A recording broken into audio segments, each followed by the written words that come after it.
स्वागत है एमपी दिन भर में आपके साथ। मैं हूं पुनीत। खबरों की करेंगे शुरुआत और सबसे पहले खबर के असर की बात या पहल के असर की बात। हिंदी में मेडिकल की पढ़ाई का असर अभी से दिखने लगा है। मेडिकल की पढ़ाई होगी, डॉक्टर्स निकलेंगे, लेकिन ये बात की बात है। लेकिन अभी असर कैसे दिख रहा है ये देख लीजिए। मुख्यमंत्री ने अपील की थी, इसका असर दिखने लगा है। डॉक्टर्स एक हैं, उन्होंने हिंदी में दवाओं के नाम लिखना शुरू कर दिया है। सतना के कोटर में प्राथमिक चिकित्सा से पहल ये शुरू हुई है। डॉक्टर ने इस पर्चे में हिंदी में दवाइयों का नाम लिखा, लेकिन दवाइयों का नाम लिखने के पहले RX जो लिखने की परंपरा अब तक रही है, इसकी जगह श्रीहरि लिखा है। RX की जगह श्रीहरि लिखा और उसके बाद फिर दवा का नाम भी हिंदी में ही लिखा गया।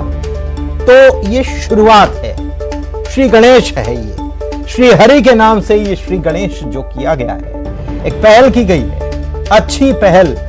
मुख्यमंत्री ने भी अपील की थी। शिवेंद्र हमारे संवाददाता हमारे साथ सतना से जुड़े हुए हैं। शिवेंद्र, मुख्यमंत्री ने आज अपील की, इसका असर नजर आया और श्री गणेश हुआ श्री हरि का नाम लेकर। अब प्रभु का नाम भी साथ है, दवा भी साथ है, तो मरीज तो ठीक होना ही। जी बिल्कुल, मैं आपको बता दूं, दवा के साथ में दुआ का भी आज से प्रचलन शुरू हो गया है। और सतना में ये पहला मामला सामने आया है, जहां डॉक्टर सर्वेश सिंह जो प्राथमिक स्वास्थ्य केंद्र कोटा में पदस्थ हैं, आज औपचारिक घोषणा के बाद उन्होंने पहला जो पर्चा देखा, एक रश्मि सिंह की नाम की महिला थी जिसको पेट में तकलीफ थी और वो प्राथमिक स्वास्थ्य केंद्र में डॉक्टर के पास पहुंची थी। डॉक्टर सर्वेश सिंह ने जो अपना पर्चा लिखा, उस पे RX का जो एक परंपरा चली आ रही थी उसको दरकिनार करते हुए श्री हरि लिखा, भगवान का नाम लिखा और इसके बाद हिंदी मीडियम में ही पूरी दवाइयों के नाम लिखे। तो इस तरह का ये पहला मामला सतना से सामने आया है, जिसकी हर कोई प्रशंसा कर रहा है। और मुख्यमंत्री शिवराज सिंह चौहान की जो अपील थी, उसका पहला प्रयोग जो है सतना से देखने को मिलना शुरू हो गया है। जी चलिए, बहुत शुक्रिया आपका इस जानकारी के लिए। केंद्रीय गृह मंत्री अमित शाह ने भोपाल से बड़ी सौगात दी। लाल परेड ग्राउंड में हिंदी में MBBS की किताबों का विमोचन किया। हिंदी में कोर्स तैयार करने के लिए मुख्यमंत्री की खूब तारीफ की। अमित शाह ने देश के दिल से बड़ी सौगात दी है।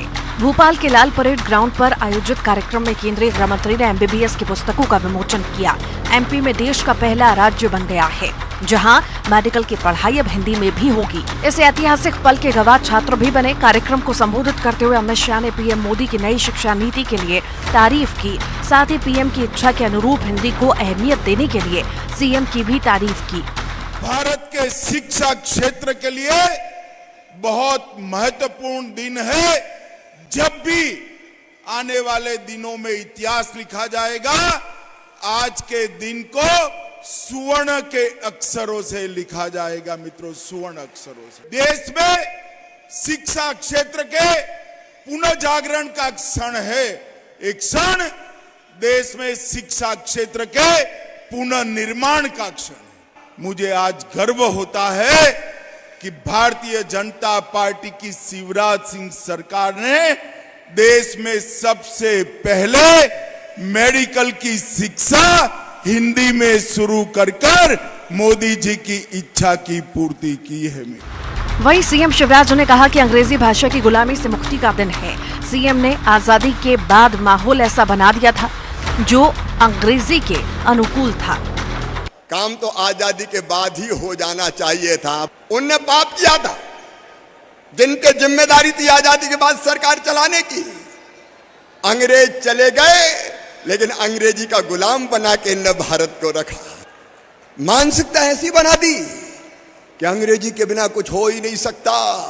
उनका तन अंग्रेजी था, उनका मन अंग्रेजी था, उनका जीवन अंग्रेजी था और उनने वातावरण ऐसा बना दिया कि अंग्रेजी बोलोगे तो हिम्मत, इज्जत बढ़ जाएगी। MBM कॉलेज मोतीलाल विज्ञान MBM हो गया, महारानी लक्ष्मीबाई MLB हो गया और गांधी मेडिकल कॉलेज GMC हो गया। MP में अब हिंदी से MBBS करने वाले की अलग से मेरिट लिस्ट बनाई जाएगी। यही नहीं, डॉक्टर RX की जगह श्री हरि लिखकर मेडिसिन प्रेस्क्राइब करेंगे। और भोपाल के बाद केंद्रीय गृह मंत्री ग्वालियर पहुंचे और नए जो एयरपोर्ट भव्य रूप से तैयार हो रहा है इसका शिलान्यास किया। मेला ग्राउंड में विशाल जनसभा को संबोधित किया।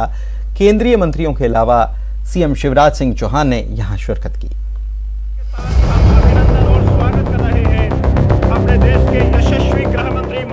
भोपाल को सौगात देने के बाद अमित शाह ग्वालियर पहुंचे। ग्वालियर में नए एयरपोर्ट के टर्मिनल का अमित शाह ने मंत्रोच्चार के बाद शिलान्यास किया। कार्यक्रम में केंद्रीय मंत्री ज्योतिरादित्य सिंधिया ने एयरपोर्ट के विस्तारीकरण की जानकारी दी। वहीं मेला ग्राउंड में पीएम आवास योजना के हितग्राहियों को केंद्रीय गृह मंत्री ने चाबी सौंपकर बड़ी सौगात दी। यही नहीं, 4300 करोड़ की नल जल योजना का भी शिलान्यास किया। अपने संबोधन में अमित शाह ने कहा कि पीएम नरेंद्र मोदी के नेतृत्व में देश लगातार प्रगति के पथ पर बढ़ रहा है। दृढ़ संकल्प और मनोबल है कि 5 अगस्त 2019 को धारा 370 से हमारे संविधान से उखाड़ कर फेंक दिया और वो कश्मीर भारत माता का मुकुट बनकर हमारे सामने राजपथ कर्तव्य पथ में परिवर्तित हुआ। कई सारे ऐसे काम जो कभी नहीं हो सकते थे मोदी जी ने किए हैं। मित्रों, सिविल एविएशन क्षेत्र में भी उड़ान को लाए और आज 2 टायर और 3 टायर के हवाई संपर्क के कारण वहां से 1 करोड़ यात्री हवाई यात्रा कर रहे हैं। वहीं कार्यक्रम को सीएम शिवराज सिंह चौहान ने संबोधित किया। सीएम ने कांग्रेस पर निशाना भी साधा। और जब सिंधिया जी ने कहा कि ग्वालियर के विकास को पैसे दीजिए तो कहने लगे निपट लेंगे, तो इनने निपटा दिया सिंधिया जी ने और भारतीय जनता पार्टी की सरकार।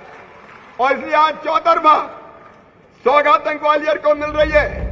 अपने संबोधन में ज्योतिरादित्य सिंधिया ने सीमा सुरक्षा बल की बटालियन और आईटीबीपी के सपोर्ट वेपन ट्रेनिंग सेंटर की स्थापना की अमित शाह से मांग की कि इस बटालियन का मुख्यालय ग्वालियर में स्थापित हो, ताकि इस क्षेत्र का जो नौजवान है, जो भारत माता के लिए अपना जान देता है, उसकी स्थापना भी ग्वालियर के साड़ा क्षेत्र में स्थापित हो।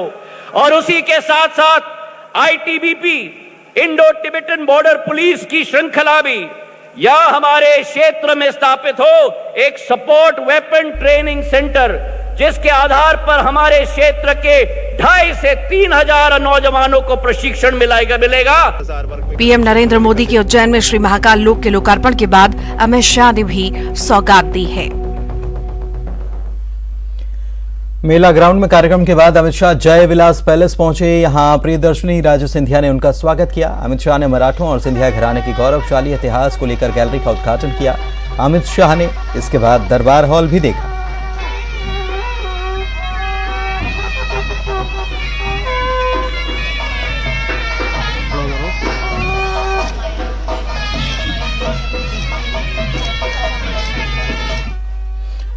पीसीसी चीफ कमलनाथ, पूर्व मुख्यमंत्री कमलनाथ पहली बार राहुल गांधी की भारत जोड़ो यात्रा में शामिल हुए। अभी तक अपनी व्यस्तता की वजह से कमलनाथ इस यात्रा में शामिल नहीं हो पा रहे थे। भारत जोड़ो यात्रा में शामिल न होने पर बीजेपी लगातार उन पर सवाल उठा रही थी। कमलनाथ आज कर्नाटक में राहुल गांधी की यात्रा में शामिल हुए।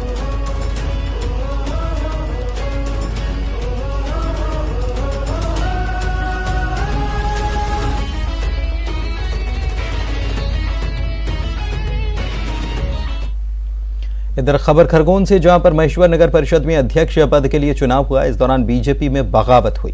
बीजेपी की बागी उम्मीदवार अलका यादव 1 वोट से चुनाव जीत गईं। बीजेपी उम्मीदवार के पक्ष में जहां 7 पार्षदों ने मतदान किया, तो बीजेपी की बागी उम्मीदवार को 8 पार्षदों का समर्थन मिल गया। उपाध्यक्ष पद पर बीजेपी के सचिन शर्मा निर्वाचित हुए। इसके बाद डैमेज कंट्रोल के लिए या नाक बचाने के लिए बीजेपी कार्यकर्ताओं ने अध्यक्ष और उपाध्यक्ष के साथ विजय जुलूस निकाला। चाहती हूँ और हमारा एक ही लक्ष्य है, महेश्वर का विकास। बस, धन्यवाद। जीत का श्रेय किसको देंगे आप? जनता को, पार्षदगण को, सभी को। ये भारतीय जनता पार्टी और नरेंद्र मोदी और शिवराज सिंह चौहान का विश्वास और उनका जो जन जन की भावना में जो देश के लिए काम करा और जो नगर विकास के लिए काम करा, इस उपाध्यक्ष पद के लिए मैं विजय यहाँ पे हुआ हूँ। बात सतना की दांडी डोला पंचायत में पुल की मांग को लेकर ग्रामीणों ने अनोखा प्रदर्शन किया। इसे लेकर ग्रामीणों ने बच्चों के साथ नदी को पार किया और तहसीलदार को अपनी मांगों को लेकर ज्ञापन सौंपा। प्रदर्शन कर रहे ग्रामीणों का कहना था कि नदी पर पुल न होने की वजह से इसी तरह उन्हें जान जोखिम में डालनी पड़ती है, नदी को पार करना पड़ता है। विधायक, सांसद, यहाँ तक कि मुख्यमंत्री को इस संबंध में कई बार ज्ञापन दिया जा चुका और उन्होंने दिखावटी कार्रवाई भी कुछ की, लेकिन फाइल वहाँ पे पड़ी है, उसमें जिला पंचायत में, उसमें किसी भी प्रकार का आगे फिर कार्यक्रम नहीं हुआ। हम लोग जो है तो बच्चों को 10 किलोमीटर घुमा के कीचड़ में स्कूल पहुंचाते हैं और यहाँ पे जो है तो कई घटनाएं हो चुकी हैं। यहाँ पे जो है तो औरतें डिलीवरी पीरियड में 2 औरतें खत्म हो गई। अभी हाल ही में एक केस हुआ है, हार्ट अटैक आया तो हम लोग समय से अस्पताल नहीं पहुँच पाए, वो रास्ते में खत्म हो गए। इन सब को देखते हुए अब ये निर्णय लिया गया है कि आगे अगर ये प्रारंभिक चेतावनी है शासन को, अगर इसमें हमारी कार्रवाई 1 महीने के अंदर नहीं की जाती। खरगोन से खबर, महेश्वर में पुरानी पेंशन बहाली की मांग को लेकर कर्मचारी संगठनों ने शक्ति प्रदर्शन किया। National movement for old pension scheme के राष्ट्रीय अध्यक्ष समेत 52 जिलों के करीब 20,000 से अधिक कर्मचारी प्रदर्शन में शामिल हुए। कर्मचारियों का कहना है कि जब छत्तीसगढ़, राजस्थान और झारखंड सरकार ने पुरानी पेंशन बहाल कर दी है, तो एमपी में भी सरकार को पुरानी पेंशन व्यवस्था को बहाल हमको आशीर्वाद के रूप में कि विजय कुमार बंधु जी आगे बढ़े। मैं जी से निवेदन करूंगा। दमोह में दबंगों ने जमीन पर जबरन कब्जा कर युवक को मौत के घाट उतारा। मृतक युवक की 5 एकड़ जमीन पर दबंगों ने कब्जा किया, जिसके बाद युवक और आरोपियों के बीच विवाद हुआ और दबंगों ने युवक को लाठी डंडों से पीट दिया। पिटाई से घायल युवक की अस्पताल में इलाज के दौरान मौत हो गई। पूरे मामले में पुलिस की लापरवाही सामने आ रही है। पीड़ित परिवार की तरफ से पुलिस से शिकायत करने और सुरक्षा मांगने पर भी पुलिस ने पीड़ित की बात को नजरअंदाज किया और न ही केस दर्ज किया गया। परिणति ये हुई कि युवक को अपनी जान गंवानी पड़ी। अब भाई करी, अब खुद हम मोबाइल छुड़ाओ, पर्स छुड़ाओ कि वीडियो न बना पावे जी। बात रीवा की, जहां पर विश्वविद्यालय थाना क्षेत्र में युवक की हत्या की गुत्थी पुलिस ने सुलझाने का दावा किया। अवैध संबंध में युवक की हत्या की गई। मामले में एक महिला समेत 3 आरोपी गिरफ्तार हुए।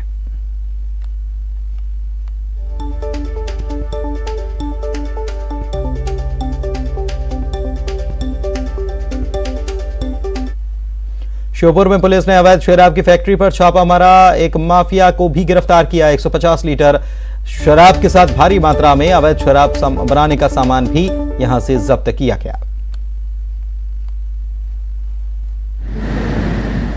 पुलिस को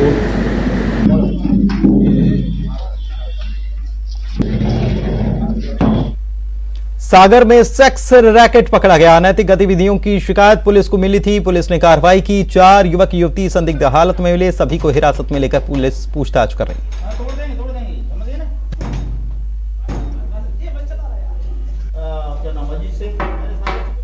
श्योपुर से खबर, महिला के साथ रेप और हत्या के प्रयास के आरोपी को गिरफ्तार कर लिया गया। 10,000 के इनामी आरोपी को राजस्थान से पकड़ा गया। 9 अक्टूबर की घटना है। सोनीपुर गांव की निवासी महिला दरअसल श्योपुर आई थी। यहां आरोपी ने महिला को शादी का झांसा देकर दुष्कर्म किया, मारपीट की और उसे फेंक दिया। मरा हुआ समझकर चंबल नदी के किनारे के पास फेंक दिया और फरार हो गया।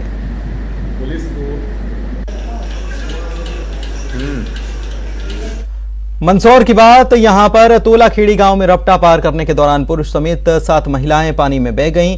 2 लोगों को रेस्क्यू कर बाहर निकाला गया। बाकियों की तलाश अभी भी की जा रही है।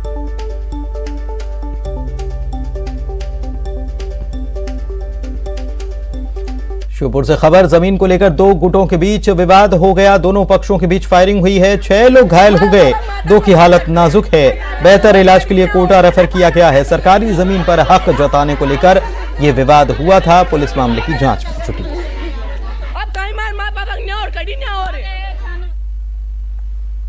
मंडला जिले में सड़क दुर्घटनाओं को रोकने और यातायात के प्रति लोगों को जागरूक करने के लिए तरीके अख्तियार किए जा रहे हैं, जिससे कि लोगों में जागरूकता आ सके। बमनी पुलिस यमराज की वेशभूषा में सड़क पर उतरी और लोगों को समझाया कि यातायात के नियमों का पालन कितना जरूरी है। नहीं, यहीं तक पास में एक्सीडेंट हो जाएगा तो क्या करें? हेलमेट लगाना चाहिए ना। पुलिस जागरूक कर रही है हर प्रकार के।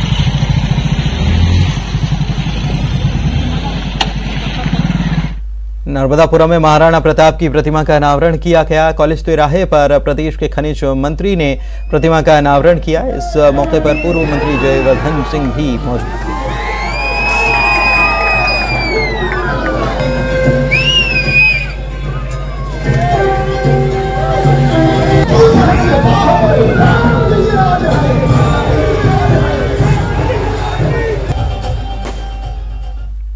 देश में पीएम नरेंद्र मोदी और प्रदेश में सीएम शिवराज सिंह चौहान के बेटी बचाओ बेटी बढ़ाओ अभियान का असर धरातल पर उतरता नजर आ रहा है। बुरहानपुर में इसकी बानगी नजर आई नेपानगर में। देखिए जरा।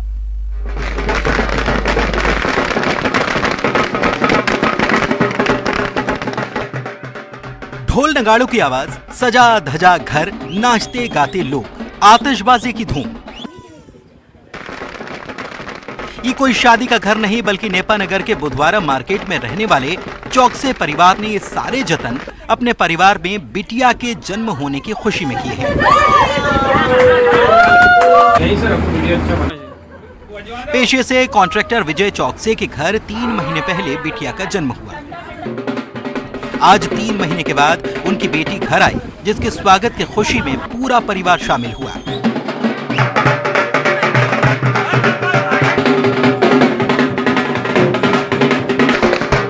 बच्ची के चाचा ने कन्या के पहली बार घर आगमन की खुशी में पूरे घर को फूलों से सजा दिया। उसके घर पहुंचते ही पटाखों की आतिशबाजी कर गाजे बाजे की धुन पर पूरा परिवार झूम उठा और पुष्प वर्षा कर कन्या का जोरदार स्वागत कर गृह प्रवेश कराया गया। इस दौरान परिवार के सभी लोग खुशी में झूमते नजर आए। समाज की जो कुरीतियां थी कि बेटियों को बेटों से कम आंका जाता था, उससे कहीं ज़्यादा परे होकर हमारे जो परिवार में पहली बेटी ने जन्म लिया है, उसके जन्म को काफ़ी प्रसन्नतापूर्वक हमने सेलिब्रेट किया। हमारी जो छोटे ब्रदर हैं, उनकी बेटी घर में पहली बेटी का जन्म हुआ है और उसके गृह प्रवेश पर हमने काफ़ी उत्साह मनाया। गाजे बाजे से उसका आतिशबाजी कर बेटी का गृह प्रवेश करवाया। हमारे परिवार की सोच है कि पूरे देश में बेटियां बड़े बड़े उच्च पदों पर विराजमान है। हमारे देश की राष्ट्रपति एक महिला है, तो बेटियों को क्यों कम आंका जाए। इसलिए हम बेटों से ज़्यादा बेटी के जन्म पर खुशी मनाकर एक छोटा सा संदेश देने का हमारे परिवार ने प्रयास किया है। बेटी के इस भव्य स्वागत की पूरे नगर में चर्चा है। लोग भी काफी आश्चर्यचकित हैं। परिवार के लोगों का कहना है कि बेटियां भी बेटों से कम नहीं होती। सभी को इसी का संदेश देने के लिए उन्होंने ये छोटी सी कोशिश की है। शारिक अख्तर, न्यूज़ 18, बुरहानपुर। पहली दफा मालगाड़ी के डिब्बे एल्यूमिनियम के बनाए जा रहे हैं, जिसे रेल मंत्री अश्विनी वैष्णव ने भुवनेश्वर रेलवे स्टेशन से हरी झंडी दिखाकर बिलासपुर रवाना किया। रेलवे की तरफ से ये रैक मौजूदा स्टील रैक की तुलना में 180 टन हल्का है, जिसके कारण सामान दूरी के लिए गति में वृद्धि तो होती ही है, बिजली की खपत भी कम होती है। भारत में पहली बार बनी इस एल्यूमिनियम निर्मित रैक का मेंटेनेंस और उपयोग दक्षिण पूर्व मध्य रेलवे में किया जाएगा। ये डिब्बे विशेष रूप से माल ढुलाई के लिए डिजाइन किए गए हैं। खुशी की बात है, रेलवे में एक बहुत बड़ा इनोवेशन हुआ है। जिस तरह से प्रधानमंत्री श्री नरेंद्र मोदी जी कहते हैं, हमेशा नई से नई टेक्नोलॉजी लेके आओ, लाइट वेट लेके आओ, क्लाइमेट फ्रेंडली टेक्नोलॉजी लेके आओ। तो आज लाइट वेट मॉडल डिजाइन का एल्यूमिनियम का वैगन भुवनेश्वर स्टेशन से फ्लैग ऑफ हुआ है। ये वैगन अपनी लाइफ टाइम में 14,500 टन कार्बन डाइऑक्साइड एमिशंस को कम करेगा। जो हमारा क्लाइमेट का गोल है, प्रधानमंत्री जी ने जो देश को 2070 तक net zero carbon dioxide emitter का जो गोल दिया है, उस गोल में ये एक बहुत महत्वपूर्ण कड़ी है। खबर, दीपावली से पहले सरकार ने बड़ा फैसला लिया है। किसानों के हित को देखते हुए यह फैसला लिया गया है कि समर्थन मूल्य में सरकार अब अरहर, मूंग और उड़द की खरीदी करेगी। 20 उपार्जन केंद्रों पर यह खरीदी प्रदेश में की जाएगी। सीएम भूपेश बघेल कल इसकी खरीदी की विधिवत शुरुआत करने वाले हैं।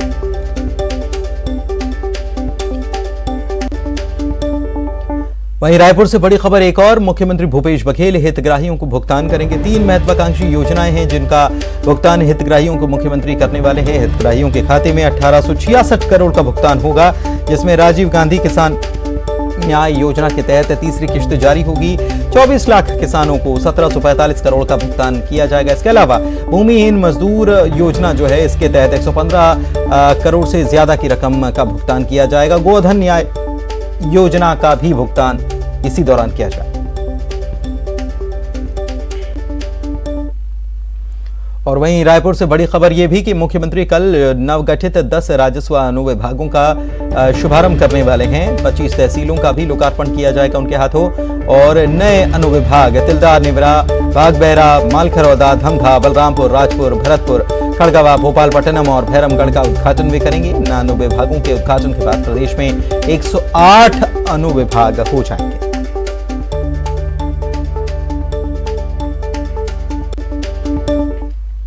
17 अक्टूबर को कांग्रेस के राष्ट्रीय अध्यक्ष का चुनाव है। इसके लिए छत्तीसगढ़ कांग्रेस कमेटी ने रायपुर स्थित कांग्रेस मुख्यालय राजीव भवन में तैयारियां कर ली हैं। 10 बजे से 4 बजे तक मतदान होगा। पीसीसी के कुल 307 डेलीगेट्स में से करीब 295 अपने मताधिकार का इस्तेमाल करेंगे। मुख्यमंत्री, पीसीसी चीफ समेत प्रदेश के सभी डेलीगेट्स मतदान करेंगे। निर्वाचन अधिकारी उमर हुसैन दलवई ने मतपेटी और मतपत्रों को लेकर वे रायपुर पहुंच चुके हैं।